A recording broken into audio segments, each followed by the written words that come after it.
తీయండి. పరిశుద్ధ గ్రంథం బైబిల్లో నుండి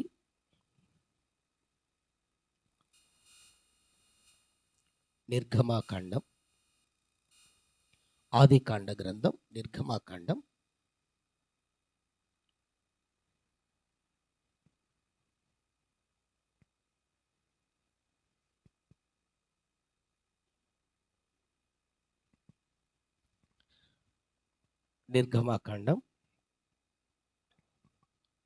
14వ అధ్యాయము 15, 16 వచనాలు చదువుదాం. అంతలో యెహోవా మోషేతో, నీవేలా నాకు మొరపెట్టుచున్నావు? సాగిపోవుడి అని ఇశ్రాయేలీయులతో చెప్పుము. నీవు నీ కర్రతో ఎత్తి ఆ సముద్రపు వైపు నీ చెయ్యి చాపి దానిని పాయలుగా చేయుము. అప్పుడు ఇశ్రాయేలీయులు సముద్రపు మధ్యను ఆరిన నేల మీద నడిచిపోవదురు. క్రీస్తునందు ప్రియమైనటువంటి దేవుని బిడలారా, దైవ జనాంగమా, ప్రియ విశ్వాసులారా,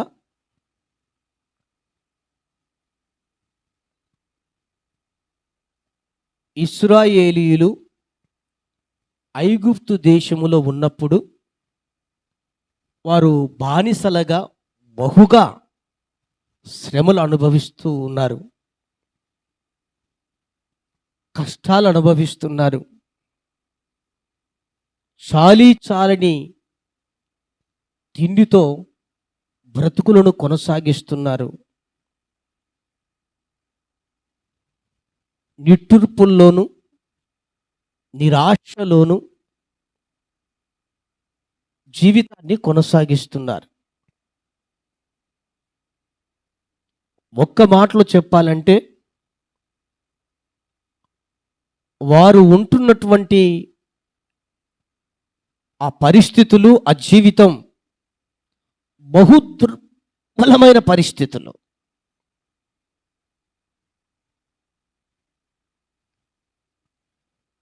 బానిసపు బ్రతుకు ఎలాగుంటుందో మనకు తెలుసు.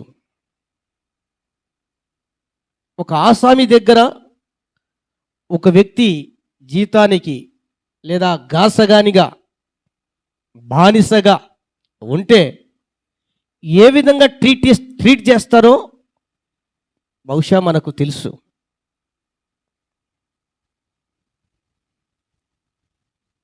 అంతకంటే ఎక్కువ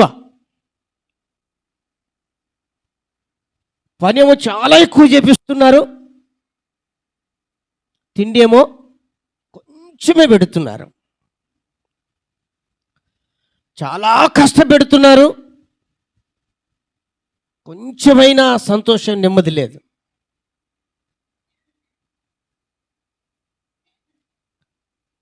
అటువంటి పరిస్థితులను అనుభవిస్తూ ఉన్నప్పుడు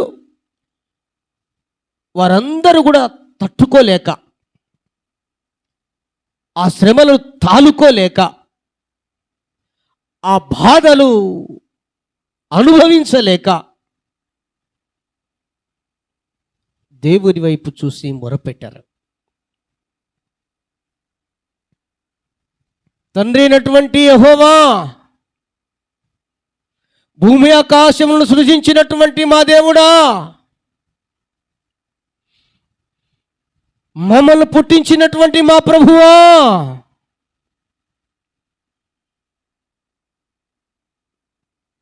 మేము ఈ బాధలు భరించలేకపోతున్నామయ్యా, మేము ఈ కష్టాలు తట్టుకోలేకపోతున్నామయ్యా,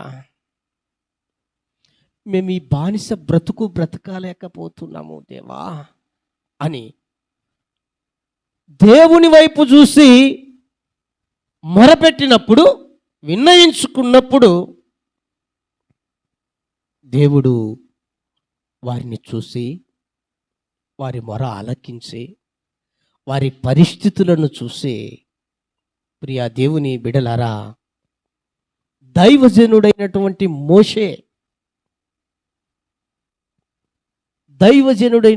మోషేను పిలిచి ఆయన ద్వారా ఇశ్రాయేలీయులను విడిపించడానికై ఐగుప్తు దేశంలోనికై పంపించి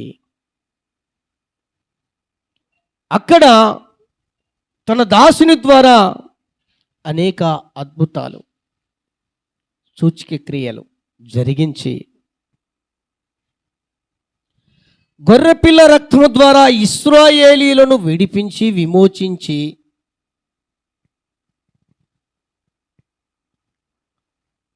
చిన్నగా ఐగుప్తు నుండి దాటి తీసుకొని వస్తున్నాడు. ఐగుప్తు దాటి చిన్నగా నడిపించి తీసుకొని వస్తున్నటువంటి ఆ మార్గంలో ఎర్ర సముద్రం ఎదురయ్యింది. ఇక్కడ ఒక నిమిషం మీకు గుర్తు చేసే మాట ఏంటంటే, గొర్రెపిల్ల రక్తము ద్వారా ఐగుప్తు నుండి విడిపించబడుట అనగా మారు మనసు పొందుట.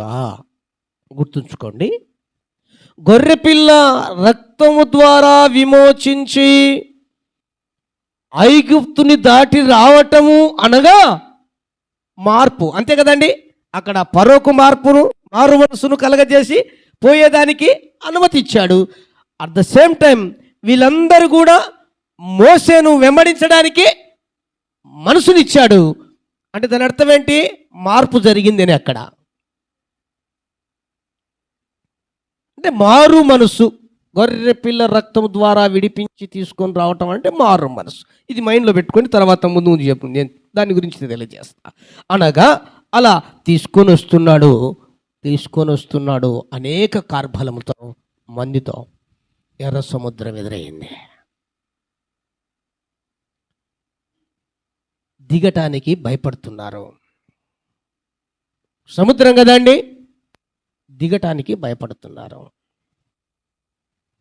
ఒకవేళ దిగితే ఏమవుతుందో వాళ్ళకి తెలుసు, మునిగిపోతాం, చచ్చిపోతాం అన్న విషయం. సరే ఏం చేద్దాం, కాస్త వెనక్కి వెళ్ళిపోదాం, ఆలోచించేద్దాం అనుకుంటే వెనికిలా ఫరో సైన్యము తరుగుతూ ఉంది. అంటే మరలా ఫరో రాజు వీళ్ళందరినీ పొమ్మని చెప్పాడు. ఆయనే మరలా చేజిక్కించుకోవడానికి. ఎందుకని? వీళ్ళు లేకపోతే ఇటుకలు తయారుగా, వీళ్ళు లేకపోతే వారికి పనులు జరగవు, వీళ్ళు లేకపోతే వాళ్ళు పబ్బం గడుపుకోలేరు, వీళ్ళు లేకపోతే వారు ఏం చేయలేరు. కావాలి మరలా వాళ్ళు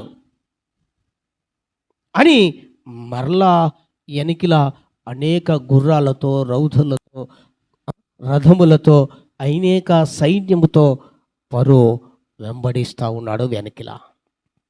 ఇక చూడు, ఏమి అర్థం కాల. ఏం దోస్తుందండి? ముందర చూస్తే ఎర్ర సముద్రం, వెనకల చూస్తే ఫరో సైన్యం. ముందుకెళ్దామా, మునిగి చచ్చిపోతాం దిగిపోతే. దిగడానికి కూడా భయం వేస్తుంది, ధైర్యం చాట్లా. పోనీ వెనక్కి వెళ్దామా, మరలా వాళ్ళు బానిసత్వంలోనికి తీసుకొని పోతారు. కొరడాలతో కొట్టిన చోట కొట్టకుండా కొడతారు, తిండే పెట్టకుండా చంపుతారు, పని చేయించుకొని చంపుతారు అని ఎటు తోచని స్థితిలో ఉన్నారంట అండి. సరే ఏది ఏమైనా ప్రాణం పోయేదానికంటే కాస్త ప్రాణం నిలుపుకొని బానిసత్వంలోనే బతుకోవచ్చులే అన్న నిర్ణయానికి వచ్చి వెనకడిగేయాలని చూశారంట, వెనక్కి తిరగాలని చూశారంట, వెనక్కి వెళ్ళడానికి చూశారట. అప్పుడు వెంటనే మోసేతో దేవుడు అన్నాడు, మోసే నీ చేతి కర్ర ఆ సముద్రం వైపు చూపించు. వెంటనే మోసే దేవుని మాటకు లోబడి ఆ ఎర్ర సముద్రం వరకు కర్ర చూపిస్తే ఆ ఎర్ర సముద్రము 2 పాయలుగా చీలిపోయి చక్కటి దారి ఏర్పడింది. దేవునికి స్తోత్రం, హల్లెలూయా. ఆ ఎర్ర సముద్రంలో ఆరిన నేల మీద హాయిగా నడుచుకుంటూ వెళ్తూ ఉన్నారు.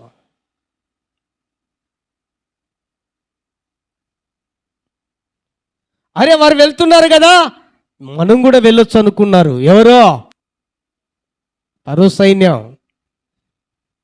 వారు కూడా అదే నేల మీదకి రావడానికి ప్రయత్నం చేసి చిన్నగా వస్తున్నారు. వీరు ఎర్ర సముద్రం దాటారు, వీళ్ళేమో ఎర్ర సముద్రంలో నడి సముద్రంలోనికి వచ్చారు. ఒక్కసారిగా వారు ఇశ్రాయేలీయులు ఎర్ర సముద్రం దాటగానే వీళ్ళంతా నడి సముద్రంలోకి వచ్చిగానే ఒక్కసారి నీళ్లు మరలా సముద్రం ఏ తిరిగి ఉందో ఆ తిరిగా మారిపోయింది. ఇజ్రాయెల్ ప్రజలేమో దాటారు, ఐగుప్తు ప్రజలు లేక ఫరో సైన్యం ఆ జలములలో చచ్చిపోయారు. నీళ్ళు కప్పేశాయి. సముద్రంగా కాలువ అయితే కదా, చిన్న కుంట అయితే కదా దాటుకోవడానికి, కాలువ సముద్రం. చచ్చిపోయారు.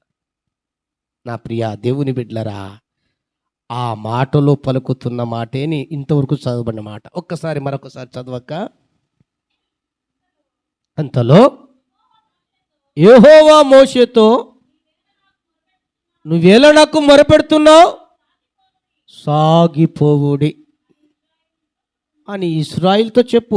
నీవేలా నాకు మొరపెడుతున్నావు మోషే, ఇశ్రాయేలుతో చెప్పు సాగిపోమ్మని. ఆగిపోయి నిన్ను ఇబ్బంది పెడుతున్నారా? మాకు అక్కడే బాగుంది అంటున్నారా? అక్కడే మాకు కీరకాయలు, దోసకాయలు, మాంసం దొరికేది అంటున్నారా? అక్కడే మాకు ఏదో తిండి దొరుకుతుంది, కాస్త ఊపిరితో బ్రతకొచ్చు అనుకుంటున్నారా? సాగిపోమ్మని చెప్పు. దేవునికి స్తోత్రం, హల్లెలూయా. ఆగిపోవద్దని చెప్పు. సాగిపో. ఈ విశ్వాస యాత్రలో చాలా సార్లు దేవుని బిడ్డలైనటువంటి వారు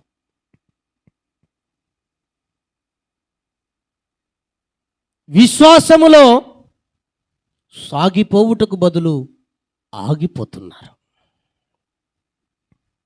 వెనుకబడిపోతున్నారు, వెనుదిరిగిపోతున్నారు. మరికొందరేమో లోకములో కలిసిపోతున్నారు, లోకస్తుల్లాగా మారిపోతున్నారు.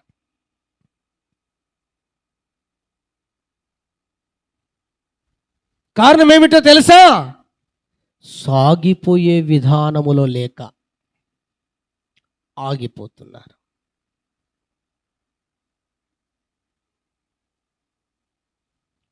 యేసయ్య నామములో రక్షణ పొంది, మారు మనసు పొంది, ఆత్మీయ యాత్రలో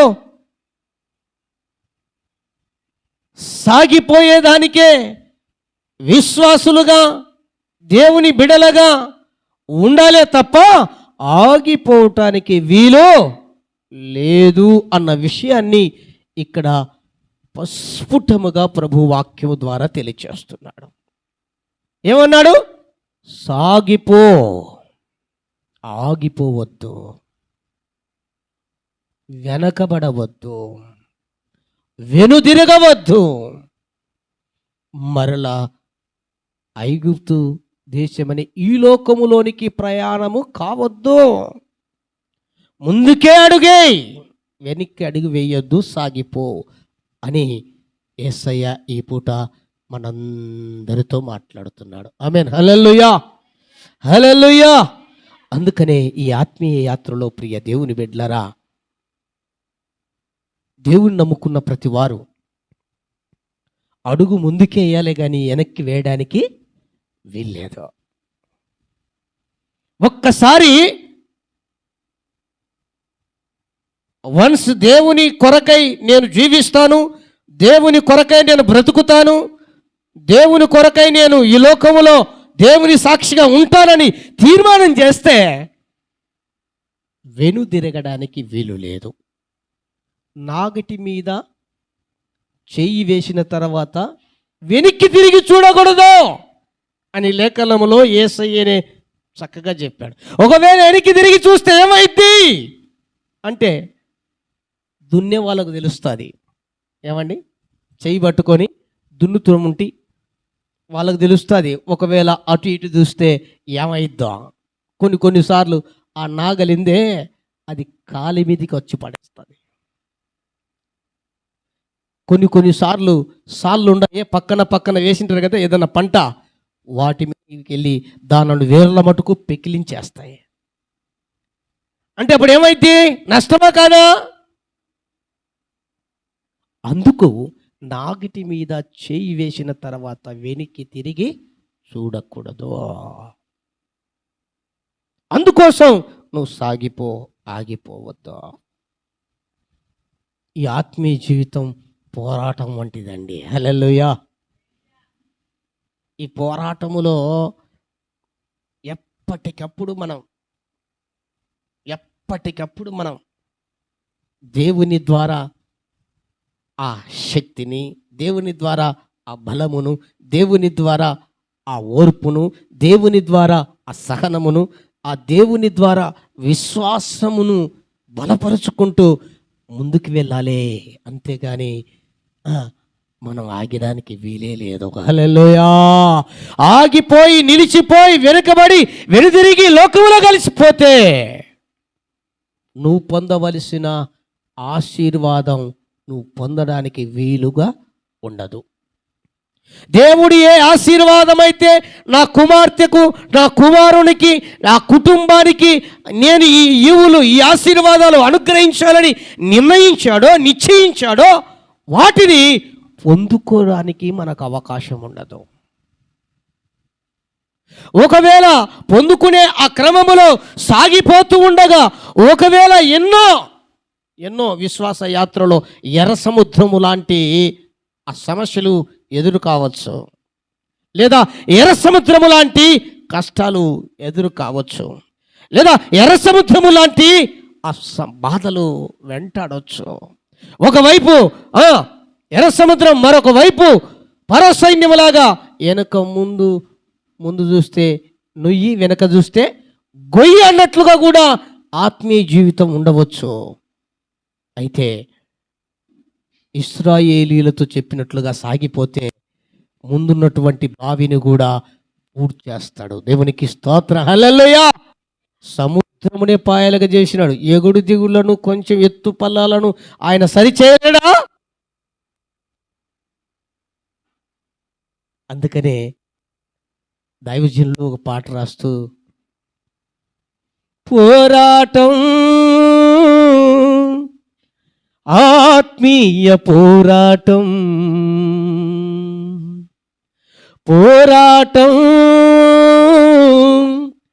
ఆత్మీయ పోరాటం, చివరి శ్వాస వరకు ఈ పోరాటం ఆగదు, చివరి శ్వాస వరకు ఈ పోరాటము ఆగదు. సిలువను మోసుకొని నా గమ్యస్థానానికి, సిలువను మోసుకొని నా గమ్యస్థానానికి,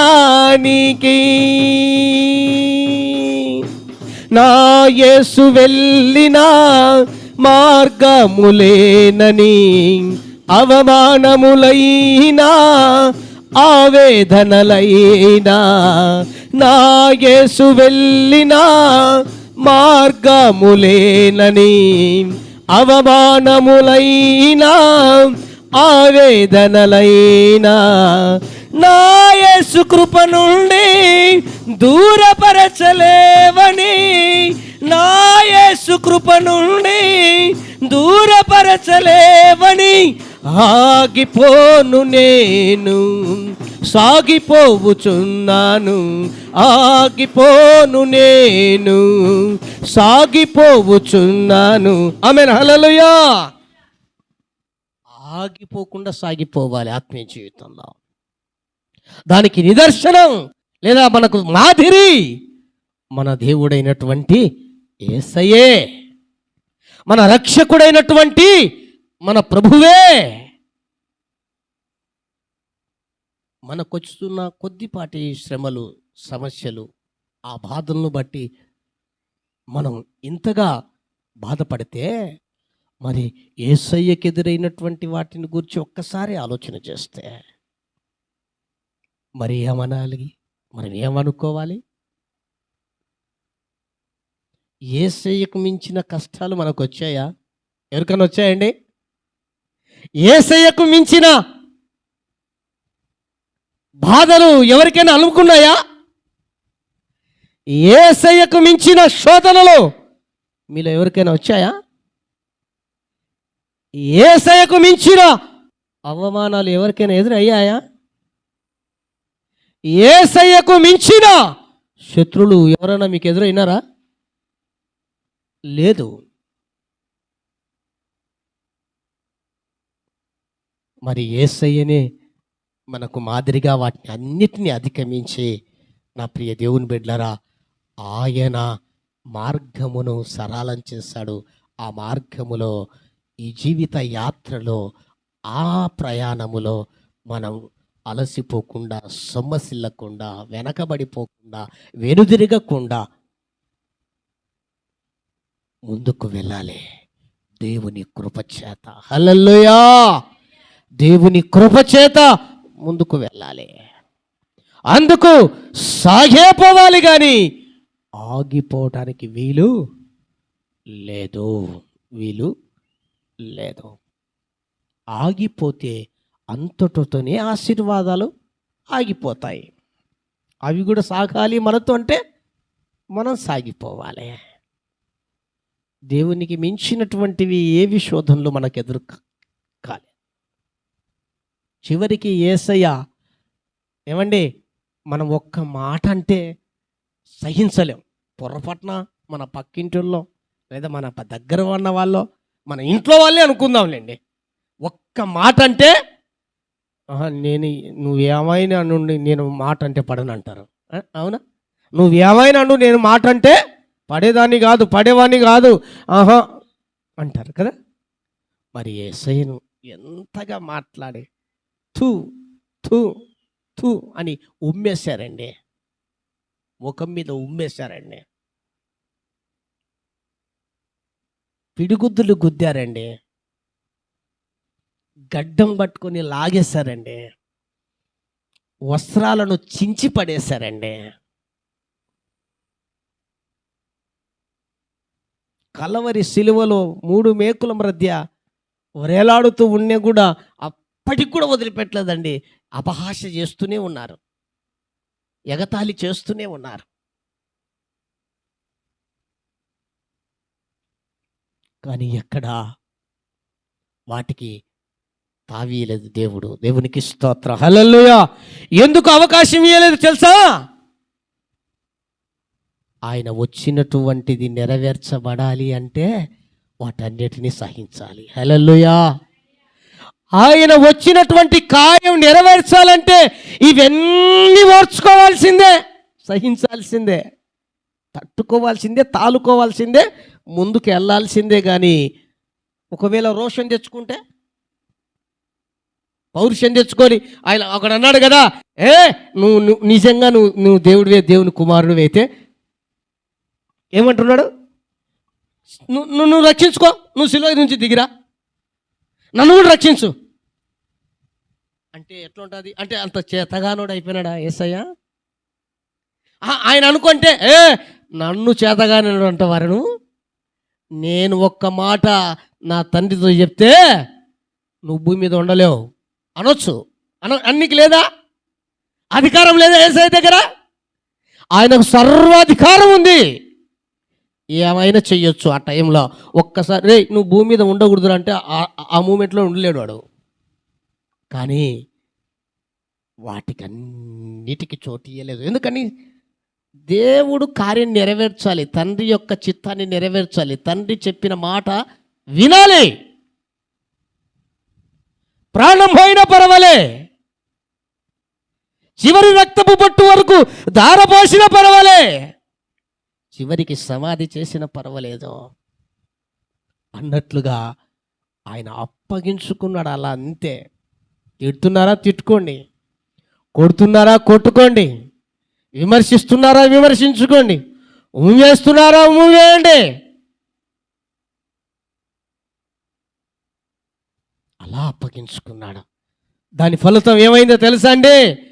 వాళ్ళు అనుకునేమో సాధించారు. ఎవరు? శత్రువులు. కొట్టారు, తిట్టారు, గడ్డం బట్టి లాగారు, గుడ్డలు దించేశారు, భయంకరంగా హింసించారు. చివరికి రక్తము ఒక బొట్టు కూడా లేకుండా చేశారు. ఇక కథం చేశామని చెప్పి సమాధి కూడా చేసేశారు. వారేమో సాధించారనుకున్నారు, కానీ చివరికి సాధించింది ఎవరో తెలుసా అండి? యేసయ్యే. దేవునికి స్తోత్రం. హల్లెలూయా. ఎందుకంటాను? సాగిపోవుట ద్వారా ఆగిపోక అవమానాలైనా, దెబ్బలైనా, హింస అయినా, కష్టమైనా, శోధనైనా సహించాడు. చివరికి మరణమును కూడా సహించాడు గనుక, ఓర్చుకున్నాడు గనుక, ఒప్పుకున్నాడు గనుక, ప్రియ దేవుని బిడ్డలారా, తండ్రి అద్భుత కార్యం జరిగించాడు. దేవునికి స్తోత్రం చెప్పండి. హల్లెలూయా. తండ్రి అద్భుత కార్యం జరిగించాడు. సమాధిలో నుండి యేసయ్యను తిరిగి సజీవునిగా లేపాడు. హల్లెలూయా. మన జీవితాలలో అలాంటి అద్భుత కార్యాలు జరిగిస్తాడు. ఆగిపోకుండా సాగిపోయే అనుభవంలో మనం ఉంటే మన జీవితాలలో అద్భుతాలు చేస్తాడు దేవుడు. మన కుటుంబాలలో ఆశ్చర్య కార్యాలు చేస్తాడు దేవుడు. మన పట్ల దేవుని చిత్తం ఏమిటో నెరవేరుస్తాడు తప్పక. అందుకే ఆ రోజున తన ప్రజలతో, ఇశ్రాయేలులతో సాగిపో అన్నాడు. ఈరోజు అదే మాట ఆనాడు మోషేతో, దేవుని సేవకునితో పలికించిన మాట ఇదిగో ఈ సేవకునితో, మీతో మాట్లాడుతున్నాడు దేవుడు, మనతో మాట్లాడుతున్నాడు. సాగిపో. దేవునికి స్తోత్రం. హల్లెలూయా. హల్లెలూయా. ఎర్ర సముద్రము లాంటి ఎన్ని ఏమొచ్చినా ఆనాడు పాయలు చేసిన దేవుడు నీ జీవితంలో కూడా కనుమరుగై చేస్తాడు ఏవైనా ఉన్న సమస్యను. దేవునికి స్తోత్రం. హల్లెలూయా. ఆ తర్వాత మరలా ఎరుకో గోడలు వచ్చాయి. ఏం చేశాడు? సరే, ఎర్ర సముద్రం అయిపోయిన తర్వాత ఇంకా హాయిగా వెళ్ళిపోతున్నారు. ఎరుకో గోడలు తోడొచ్చాయి. కొంతకాలానికి ఎదురయ్యాయి. దేవుడు వాటిని కూడా కూల్చలేదా? సాగిపోతుండగా మళ్ళా యోర్దాను నది ఎదురైంది. దాన్ని కూడా ఏకరాశిగా లేదా రెండు పాయలుగా చేయలేదా? సాగిపోతూ ఉండగా ఆగిపోక అలా ముందుకెళ్తూ ఉంటే అరణ్యములో ఏమండి ఆకులు అనుములు తినవలసిన వ్యక్తులకు మన్నాను కురిపించలేదా? అరణ్యములో నీళ్లు దొరకక సత్యస్థితిలో ఉంటే బండ నుండి మధురమైన జలములను, నీళ్లను దేవుడు పుట్టించలేదా? దేవుడు చెప్పినట్లుగా సాగిపోతూ ఉండగా ఎన్ని అద్భుతాలు చేయలేదండి?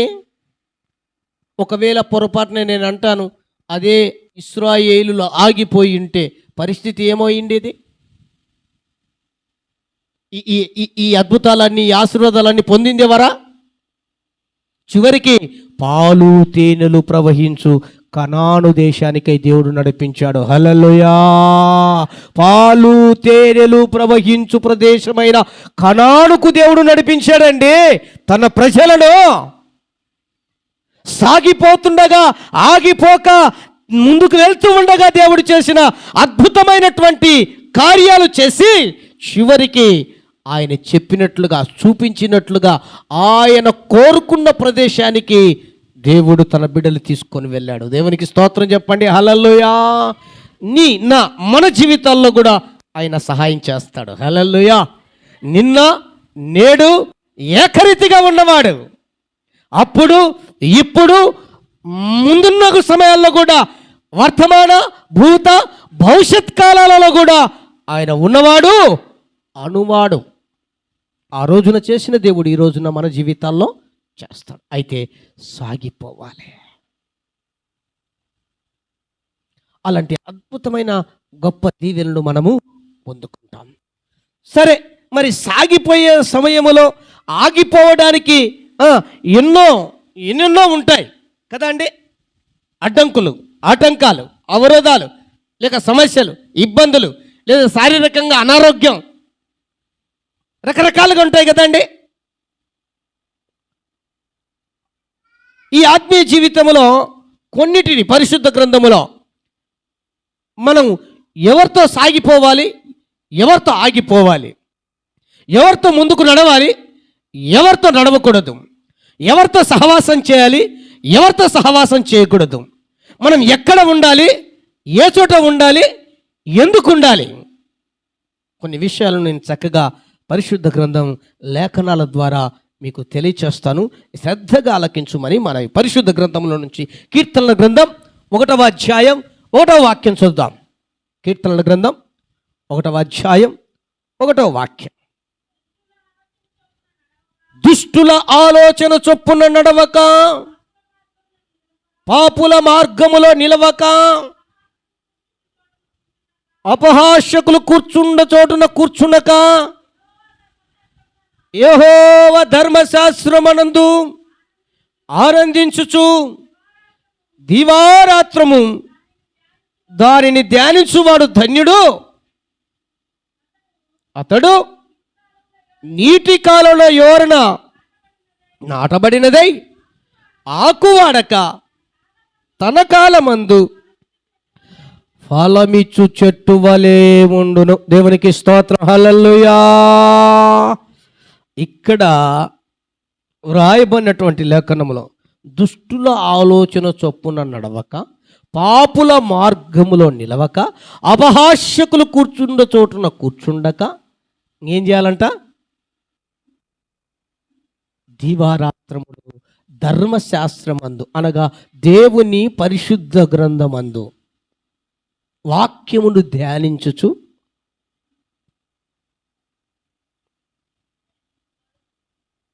దేవునితో సాగిపోతూ ముందుకు సాగిపోతూ ఉండగా కాలక్రమేణా మన కాలం వస్తుందే, చెట్టు నాడుతానే లేదా ఏమంటారు దాన్ని, ఇత్తనం నాడుతానే ఫలం వస్తుంది అండి? రాదు కదా. చిన్నగా అది మొలకెత్తాలి, మొక్కగా పెరగాలి, తర్వాత మానవి కావాలి, ఫలాలనివ్వాలి. ప్రాసెస్ చాలా ఉంది కదా.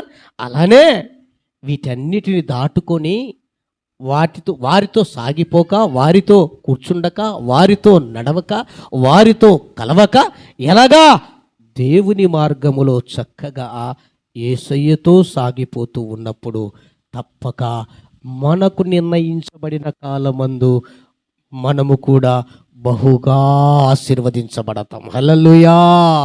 బహుగా ఫలిస్తాం. అయితే నేను చెప్పే మాట ఏంటంటే, భక్తిహీనులతో సాగిపోకూడదు. ఎవరితో సాగిపోవాలి? భక్తులతోనూ, భక్తులకు ఆధారమగు దేవునితోనూ సాగిపోవాలి. దేవుని పరిశుద్ధ బిడలతోనూ దేవునితోనూ సాగిపోవాలి. భక్తిహీనులతో సాగిపోకూడదు. భక్తిహీనత అంటే, రక్తహీనత అంటే ముందు అర్థం చేసుకుందాం, భక్తిహీనత అర్థమవుతుంది. రక్తహీనత అంటే ఏంటి? రక్తము తక్కువగా ఉంది అంటే క్షీణించిపోయింది, హీనించిపోయింది, చాలా తక్కువ ఉంది. రక్తం పూర్తిగా లేకపోతే ఏమైతుంది? మనిషి చచ్చిపోతాడు అంతే. అంటే ఈ మనిషికి రక్తం ఉంది, కాకపోతే చాలా తక్కువ ఉంది, హీనంగా ఉంది, హీనంగా క్షీణించిపోయింది. భక్తుడే, దేవుని భక్తుడే, కానీ భక్తి ఏమైంది? క్షీణించిపోయింది. అంటే చిన్నగా హీనత, భక్తి హీనత. అంటే భక్తి ఉంది, భక్తి దశలో ఆ భక్తిలో హీన దశకు చేరుకున్నారు. మరి అలాంటి వారితో సాగిపోతే నీ భక్తి ఏమైద్ది? నీ శక్తి ఏమైద్ది? నీ విశ్వాసం ఏమైద్ది? దేవుని యందు నీ తీర్మానం, నీ నిర్ణయం, నీ ఒడంబడిక, దేవుడి నీకు ఇచ్చిన సహవాసం, దేవుడి నీకు ఇచ్చిన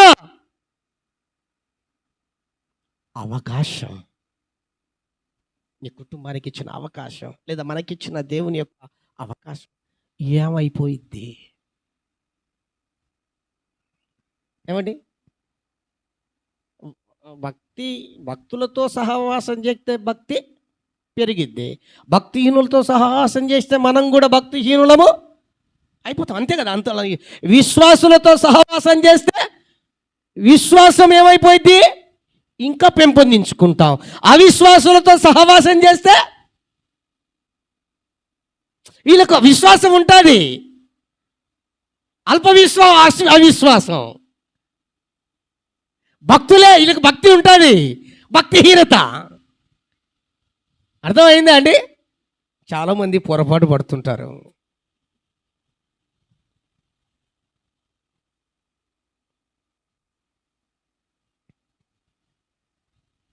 భక్తిహీనులతో అందుకని బైబిల్ గ్రంథంలో చాలా చక్కగా సూటిగా ఆయన చక్కగా రాశాడు,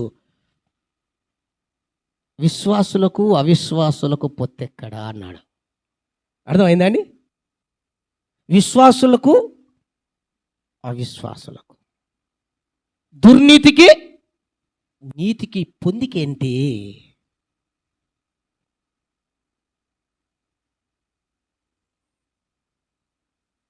కనుక భక్తిహీనత. అందరు భక్తులే ఈ లోకంలో అనుకుంటే మీరు పప్పులో కాలేసినట్లే. నేను చెప్తున్నా ప్రభు పేరట.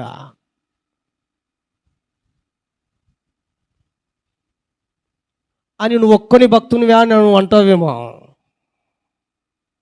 నేను చెప్పాల్సిన పని నా క్రియలు, నా ప్రవర్తనే నువ్వే నిర్ధారించుకో. అంతే.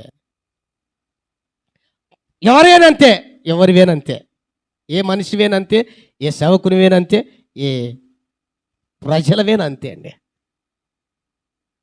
మనిషి యొక్క ప్రవర్తనను బట్టి, మనిషి యొక్క క్రియలను బట్టి, మనిషి యొక్క మంచి మనసును బట్టో లేకపోతే వారి యొక్క ప్రవర్తన ఫలాలను బట్టి మనకు తెలుస్తుంది. దాన్ని బట్టి నిర్ధారించవచ్చు. అలాగా మనమే ఉన్నాం కదండి. మన పిల్లలు ఉన్నారనుకోండి, పొరపాటున ఎవరితో అయినా కానీ తిరుగుబోతంతో సహవాసం చేస్తే మనం అంత తిరగొద్దురా నాయన నువ్వు చెడిపోతావు అంటామా లేదా? అమ్మా పాపా నువ్వు ఆ పాపతో వెళ్ళొద్దు, ఆ అమ్మాయితో వెళ్ళొద్దు, నువ్వు కూడా దారి తప్పిపోతావు, చెడిపోతావు అంటారా లేదా? ఎందుకో సహవాసము లేదా ఆ దోషము లేదా ఆ మనసులలో ఉన్న విశ్వాసము మనిషికి ఏమైపోయిందంటే చిన్నగా ప్రభావితం చేయబడుతుంది. అందరు మనుషులు అంటే మనుషులే, అందరు భక్తులు అంటే భక్తులే, అందరు సేవకులు అంటే సేవకులే, అన్ని సంఘాలు ఒకటేనంటే ఒకటే, దేవుడు ఒక్కడే అంటే ఒక్కడే.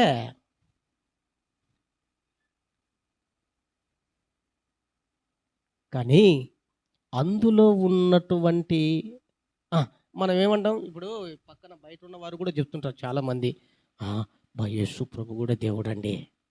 ఎవరంటారు ఈ మాట? అన్నిలో కూడా అంటుంటారు. అవునా కదా?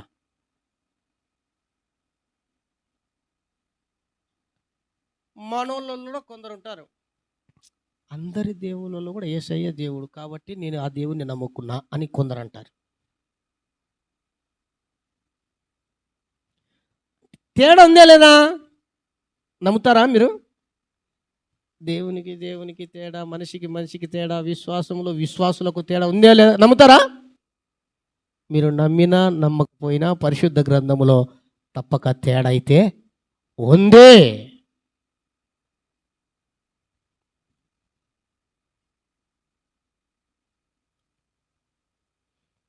దానికి నిదర్శనం ఇదే. భక్తిహీనత అంటే భక్తులు ఉన్నారు, భక్తిహీనులు ఉన్నారు, విశ్వాసులు ఉన్నారు, అవిశ్వాసులు ఉన్నారు, మంచివారు ఉన్నారు, చెడ్డవారు ఉన్నారు. విశ్వాసంలో కూడా విశ్వాసంలో ఉన్న పర్సెంటేజ్ ఉంది కదండి. అంతగా ఎందుకు కొందరికి దేవుడు అద్భుతాలు చేస్తాడు, కొందరికి చేయరు? ఎందుకు కొందరికి ఆశ్చర్యకాలు చేస్తాడు, మరి కొందరికి చేయరు? కొందరికి దర్శనాలు వస్తాయి, మరి కొందరికి దర్శనాలు రావు. కొందరికి కళ్ళు వస్తాయి. ఎందుకు అట్లా తెలుసా అండి మీకు? కొందరు పరిశుద్ధాత్మలు ఆనందిస్తారు, మరి కొందరు పరిశుద్ధాత్మ గురించి తెలియదు. ఎందుకో తెలుసా? విశ్వాసములో పర్సంటేజ్ ఉంటుంది. నీ నమ్మకం, నీ విశ్వాసం. అందుకే దేవుడు ఏమన్నాడు? నీ విశ్వాసము నిన్ను స్వస్థపరచును, నీ నమ్మిక చొప్పున నీకు కలుగునుగాక అన్నాడు. అంటే నమ్మకములో, విశ్వాసములో మనిషికి మనిషి తేడా ఖచ్చితంగా ఉండి తీరిద్ది. అందుకు నువ్వేం చేయాలి? వారి ప్రవర్తన ఫలము, లేదా వారి క్రియలు, లేదా దేవుని యందు వారికి ఉన్న విశ్వాసం వాక్యము ద్వారా నువ్వు చూసుకోవాలి. వాక్యము ద్వారా చూడాలి. నీకు నువ్వు చూస్తే నీకు కనబడదు. ఎందుకో? మనుషులందరూ కూడా త్రోవ తప్పి తిరిగిన వారే గనుక, త్రోవ విడిచి తిరిగిన వారే. మనిషికి తెలియదు ఎక్కడ, దేంతో చూడాలి మనం? దేంతో చూడాలండి? దేవుని వాక్యముతో చూడాలి. నేను పేరు చెప్పను, ఊరు చెప్పను, సంఘం చెప్పను, కానీ ఓసారి నేను ఒక ఇంటికి వెళ్ళినప్పుడు మాట్లాడుతున్న సందర్భంలో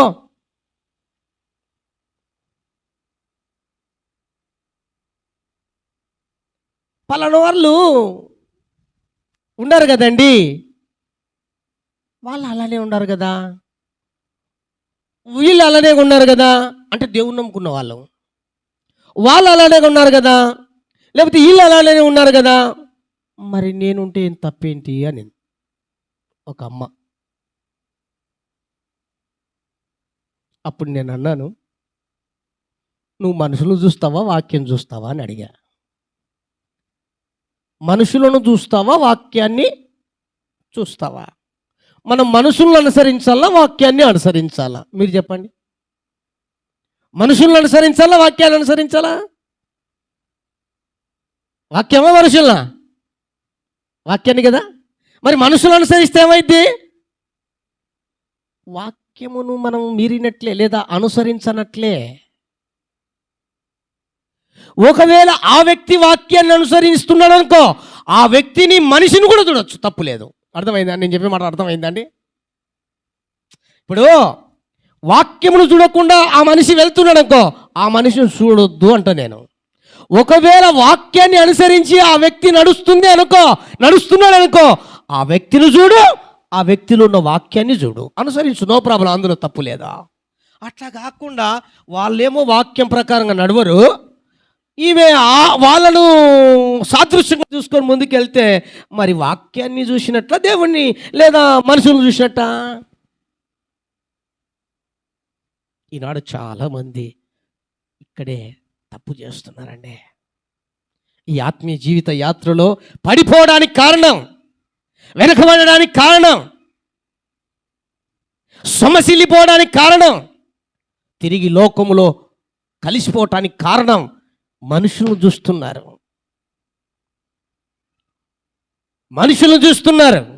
వ్యక్తులను చూస్తున్నారు, కులాలను చూస్తున్నారు, మతాలను చూస్తున్నారు.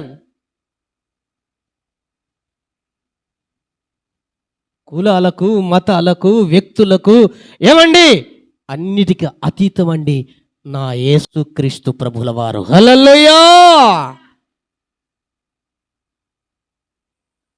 నేనున్నానా? నేనెవరిని? సేవకునిగా? అమ్మ సేవకునేనా? దేవునికి స్తోత్రం. హల్లెలూయా! డౌట్ ఉంటే చెప్పండి. మా ఇంట్లో కార్యక్రమాలు జరుగుతాయి. నేను ఊరికి వెళ్తేప్పుడు, లేకపోతే నేనే కాదు కదా, మా తమ్ముళ్ళు ఇద్దరు ఉన్నారు, చెల్లి ఉంది, ఆ కుటుంబాల్లో కార్యక్రమాలు జరుగుతుంటాయి. లేదా మా బంధువులు చాలామంది ఉన్నారు, రక్త సంబంధికులు చాలామంది ఉన్నారు, వాళ్ళ దగ్గర కార్యక్రమాలు జరుగుతూ ఉంటాయి. అవునా? జరుగుతూ ఉన్నప్పుడు అంతెందుకు, అన్ని పక్కన పెడదాం. నా సొంత తమ్ముడు ఇద్దరు, లేదా సొంత చెల్లి కార్యక్రమాలు జరుగుతాయి, నేను వెళ్తా. నేను సేవకుణ్ణి. కానీ వారు వెళ్ళే చర్చ్ ఉంది, లేదా వారి సహవాసం ఉంది, వారికంటూ ఒక సంఘం ఉంది, వారికంటూ ఒక సేవకుడు ఉన్నాడు.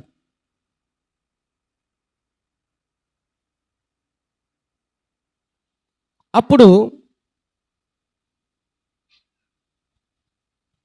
వారు ఆ సేవకుని విలిపించుకొని ఆ సేవకునితో ప్రార్థన చేయించుకొని ప్రార్థన కూటమి గృహంలో పెట్టుకొని లేదా ఆ కార్యక్రమాన్ని చేస్తున్నాడు అనుకోండి, నేనుండి